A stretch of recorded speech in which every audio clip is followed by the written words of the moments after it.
Ayan po guys, nagpaksiw po ako ng maliliit na galunggong. Luto na po yan guys. Ayan, hindi ko na po siya na video guys ng niluluto kasi napakasimpleng luto ito. Paborito po ito ng mga Pilipino guys. So, simpleng luto ang paksiw. Wala po sigurong hindi nakakaalam paano lutuin ito guys. So, very easy lang. So, ito pong klaseng luto na to guys. Ito po ang pinakagusto ko sa isda na paksiw.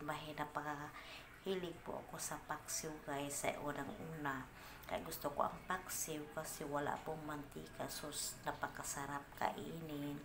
So, iwas sa ating kolesterol. So, ayan na po guys.